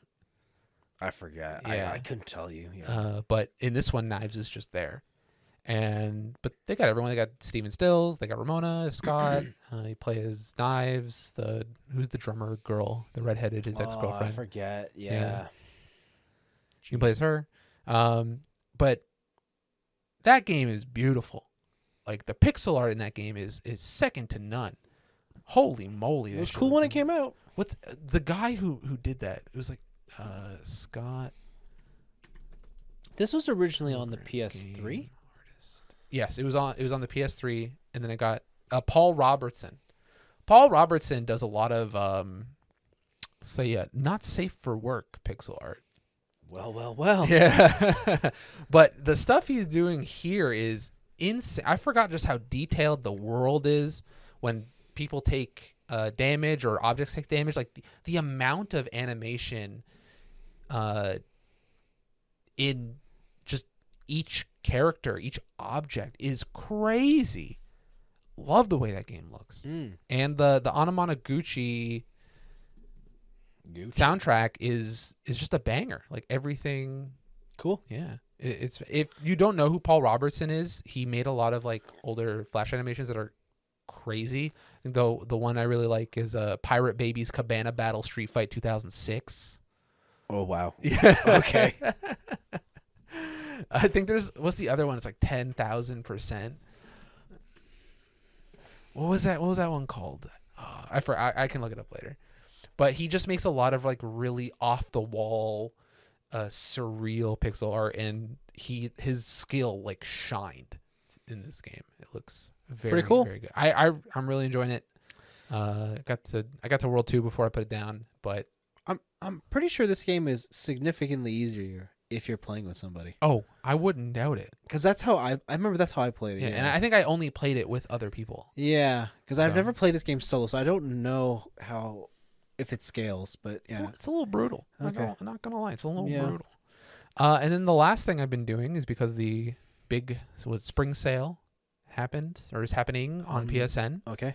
I ended up buying the Ninja Gaiden collection Again? Why? because I love those games. Right. Oh god. So the Ninja Gaiden collection is Ninja Gaiden 1. I swear to God, you play like the same.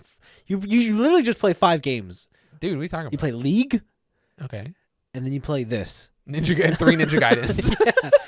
Sometimes you'll throw in a Devil May Cry if you're feeling a little spicy. Yeah, a little spicy, you know? But I'm not going to spend too much time on this because I've talked about Ninja Gaiden a lot and how I love it. And it's some of my favorite games in the whole world.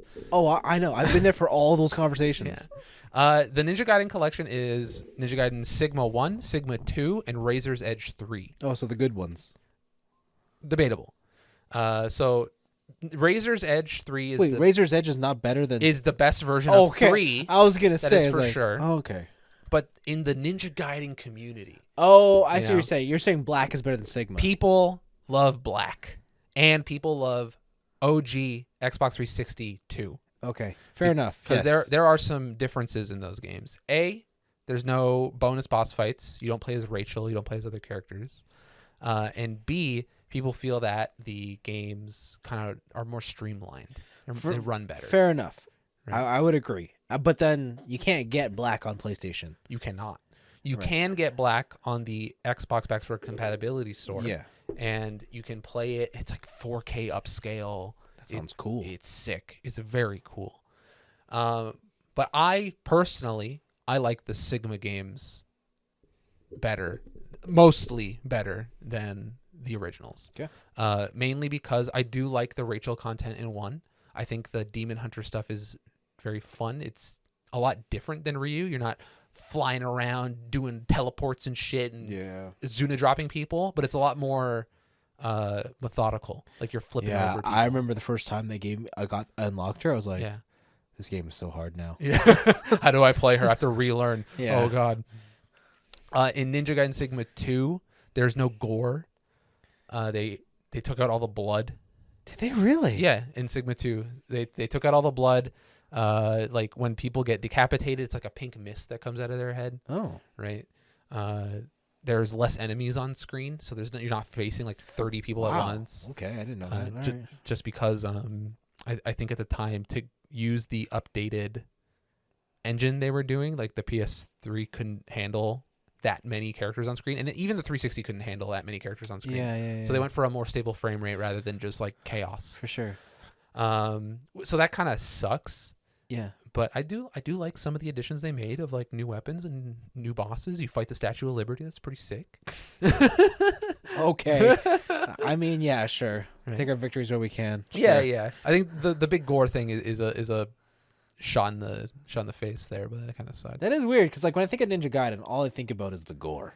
But Razor's Edge 3, especially that one. That one is brutal. That one is just comically gory. Yeah. it's God. Kind of nutty. And in that game, you can play as Ayane, you can play as Kasumi, you can play as Momiji. Oh, that's right. You can play as the Ninja Girls. Yeah, and they all have their own upgrade trees. Yeah. I will. So the big thing here is that a lot of like the difficulty settings are unlocked from the start, so they know people have played it, and so they're like, are you on Master Ninja?" No, so they don't unlock Master Ninja right away, okay. but you can start on hard now instead of having to play normal and then hard and then very hard and then whatever. Yeah. But also they've added, I think was it in Razor's Edge? There's a mode called Hero Mode. Or no, it's on the Vita versions. The Vita versions of those games. There's a mode called Hero Mode, and it automatically blocks for you. It's just like beginner. That's better than Ninja Dog. We get a pink band or whatever. Yeah. So that's kind of controversial, but like if it gets more people to play the game, I guess whatever. I think it's fine, right? Yeah. It doesn't force you. I think all games should have an accessibility mode. You're like no. I think it should. If a creator doesn't want to have it, they don't have to have it. No, I think they should. Well, I think you're a bitch. No. I think they should. Let's just get really heated. I don't really care. I think they should. Did you know? Have you seen Horizon Forbidden West's accessibility mode? Isn't it like crazy, like Last of Us 2 levels? No, it's helper mode. Mm-hmm. So if you're playing, and I'm playing, or say we play the game together, okay, we both have controllers. I can take over. Oh, if like you can't do something, it's to help like when like a child's playing. Yeah. Why wouldn't I just take the controller? Because then like it's the idea that like the kid can feel like, my little brother is playing, but I unplugged the controller, and oh my god, they added that. Yeah, that's pretty cool. Yeah, so like they're playing, like you both have the control, but yours can take over and help them to do something, right? Okay, all right, I can Like, see it's that. pretty cool. I think it's. I guess it's like driver instructor mode, right? Yeah. You know, like they have a brake, maybe they have a wheel. Yeah. Who knows? Maybe they'll take over control if Yeah. you're fucking up. Yeah. All right, that's okay. Oh yeah, sorry. So going back to the Ninja Gaiden collection, there are some things though in this that I think are just like The best. lazy. Oh. First, the thing that I think is the best is loading times. Oh my god, are they improved? Like Ninja Gaiden 1 had literally minutes of loading when loading up levels or starting the game and shit like that. And it's just pretty much instant now. Okay. Which is very, very nice. Especially now that I'm playing on hard. And like I'm starting on hard with And no you're dying upgrades. a lot? I'm dying a lot, Like baby. a restart? Yeah. A little rusty. But the things that I think are kind of bad about this collection is that it is extremely bare bones. What do you mean? So when you buy the collection, it's not even like you boot up the collection and there's like a nice menu and there's like some extras or whatever. It is just, here's 3 separate executables. And then when you launch it, it's the game. I heard it's even worse on the PC version. So if you launch the PC version, it's just a port of the console version. So there's no PC exclusive like resolution change.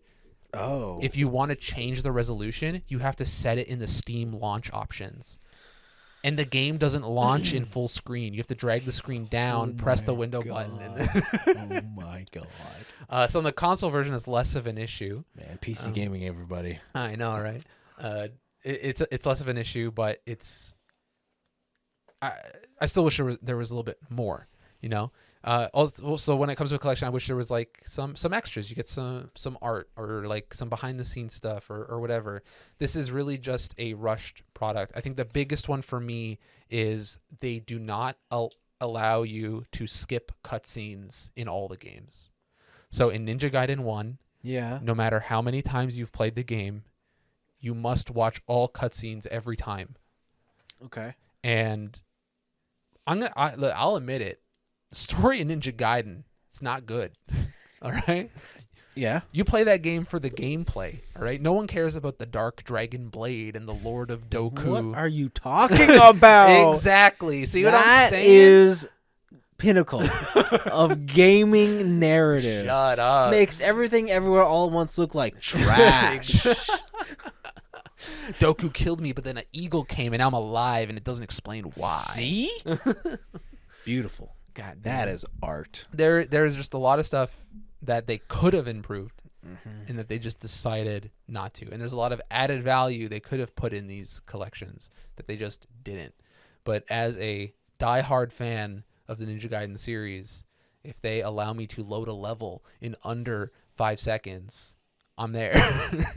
Because replaying those on the PS3 recently, loading times are brutal. They're not fun. Dang. Yeah, so I don't know. I'm having fun. A lot of people don't like 3. I have a lot of fun with 3. I don't know. I think 3 lost the plot a bit. Yeah, but also, did it have a plot to begin with? No, I mean like in terms of like the game was less focused. The singular focus on the blade. Listen, I'll tell. Original Ninja Gaiden 3 was the most focused on the blade. You know why? Too focused. You know why? Because you only had one weapon, and all other weapons were DLC. Yeah, it's true. Yeah. But yeah, I like Ninja Gaiden 3. I think it's a lot of fun. Like the fight, like some of the boss fights are a little rough. Like they have like a lot of like these set pieces, and some of them feel just like, oh, these games are hard, so we'll just make an annoying boss rather than it being fun and difficult. That sounds good. That sounds fun. But they have like a lot of challenge modes where they bring back old bosses from 1 and 2.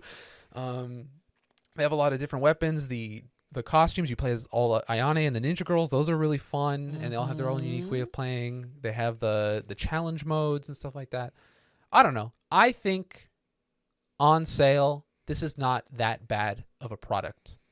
I think it's... If that wasn't a glowing recommendation, Yeah, I don't know what is. I'm a little biased because I love these games. I still think that, like, X many years later, Ninja Gaiden 1 is, like, one of the best playing character action games you can buy. Okay. But I'm just a little bit disappointed in the status of the collection. I wish it was just a better package. And That's fair. they've said before that they couldn't remake Black and Xbox 360 2 Yeah. because they lost the source code. And so it would take a lot longer for them to do that. But put in the work. Like, Put in the work. Put in. Says. It's the Put in the goddamn work. what's the every frame a painting video with Jackie Chan, where it's like, are you going to go to every theater and tell the audience member, oh, we had to do this and we had to do that? It's like, no, you got to make a good movie, right? Just make a good product. These games like defined a genre, and it's a little bit sad to just see like the bare minimum put into it. So, all right. Yeah, I think the games are still good, but the package as a whole could be better. All right. Fair enough. Yeah. And then, I got my other games that I'm going to try playing soon. I got, Demon's Tilt? It's Demon's Tilt. Demon's Tilt. It's like a RPG pinball game. Yeah. And you have to defeat the devil through pinball. Yeah. And then was the other one, After Party, which I still got to start. The adventure game where you drink with the devil. Yeah. So we'll see how those go. Cool. And then thanks to Joseph's recommendation, I did start reading Teppu. Oh. It's only 33 chapters. So I'm going to get through that and come back with full review or thoughts next week. Yeah, neat. Wicked. I'm not going to read that. Do it. You should join the manga train. Get with the manga kids. Get ahead of the game. No. You know who's caught up on My Dress Up Darling? You? This guy. Me. Wow. I'm on episode 3. Damn. I thought she was best girl. What happened? Listen, I don't have to watch the show to know she's best girl. Fake fan, dude. Again. Listen. That's how I know. Fake fan. Listen. I know. You never even got to the group cosplay arc. I don't need to. You do. Listen, I saw her face. I saw her art. Listen, I've seen enough of her art to know she's best girl. All right. Okay. What kind of art are you looking at? All the art. Okay. All right. Okay. I'm qualified. Okay. All right. I am. It's true. You are the anime expert. I am qualified and a cultured man, so I understand. All right. Everything I've seen is good. You're on those image boards. You're on those Bodu boards. You know? I'm on all the boards. Let's be real. Yeah. Okay. Cool. But yeah, that's been it's been the majority of my week. I'm gonna come back with some more stuff later. Good. And that's it for a show. Hell yeah. Again, long weekend, Easter weekend. If you're celebrating, have fun. Play the podcast for your friends and family. Absolutely. Tell them to subscribe. Yeah. If you go to an Easter egg hunt and you have too much chocolate and candies left over, send them to me. Dude, you hate chocolate. I thought you were on a diet. I thought you were on a snacking. I gotta fill up my desk at work with chocolate. Oh, so you can trade on the snack market. Listen, the economy is back in business, okay? The snack economy. Hell yeah. And there's some favors I need, but I need payment. Dude, there was a chocolate bar box at Costco. Yeah. I saw. It was O. Henry. It was Reese Cups. Cookies and cream Hershey bar. Okay. It was like the 3 best chocolate bars you could buy. Nope. But okay. Absolutely. What are you talking about? Nope. Those are the 3 best ones. Nope. No. I will not have this blasphemy on this podcast. Nope. Go away. Nope. Milk chocolate better than dark chocolate. That's what I'm talking about. All right. Take your 90% cacao, shove it up your ass. Listen, I'm a baker's chocolate only type of guy. Raw cut. Just the ends. Yeah, absolutely. Anyway, see you guys next week. See ya.